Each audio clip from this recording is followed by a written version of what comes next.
આદરણીય પ્રધાનમંત્રી શ્રી નરેન્દ્રભાઈ મોદી સાહેબના 12 વર્ષનો રેકોર્ડ બ્રેક જે ઇતિહાસ એમનું લીડ કરવાનું અને ભારતનું નેતૃત્વ કરવાની જે સતત એક દિવસની રજા રાખ્યા વગર એ લોકો 12 વર્ષ એટલે કે લગભગ 4399 દિવસ પૂર્ણ કર્યો છે અને રાષ્ટ્રીય કીર્તિમાન અંકિત કર્યો છે। ત્યારે સૌ પ્રથમ તો હું જામનગરની ટીમ વતી એમને ખૂબ હૃદયપૂર્વકને અભિનંદન આપું છું, શુભકામનાઓ પાઠવું છું અને સાથે સાથે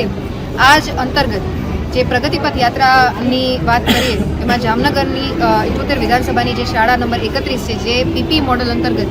એનવીએન જે સંકુલ છે એની સાથે ટાઈઅપ કરી અને ઇંગ્લિશ મીડિયમ સ્કૂલ આપણે છેલ્લા 2 વર્ષમાં શરૂ કરાવેલી છે, જેમાં પ્રથમ વર્ષે 35 બાળકો અને બીજા જ વર્ષે 101 બાળકોએ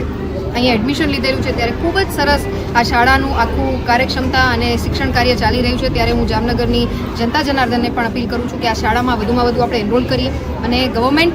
સાથે જોડાઈ અને બાળકોને મજબૂત શિક્ષણ આપી શકીએ માટે સતત અમે તો પ્રયત્નશીલ છીએ। આવનારા સમયમાં વિકસિત ભારતની પરિકલ્પના અને સંકલ્પનાને સાકાર કરવાની જે જવાબદારી અત્યારની પેઢીની છે, ત્યારે આ પેઢીને યોગ્ય રીતે શિક્ષિત કરી મૂલ્યો આધારિત સંસ્કાર આધારિત શિક્ષણ આપી અને આવતીકાલ માટે તૈયાર કરીએ એ જ આપણા આદરણીય પ્રધાનમંત્રીશ્રીનું પણ ક્યાંક વિચારધારા છે, એમની સંકલ્પના છે। ત્યારે પુનઃ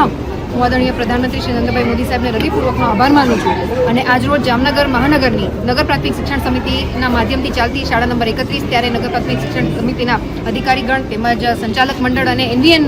સંચાલક મંડળનો ખૂબ હૃદયપૂર્વકનો આભાર માનું છું।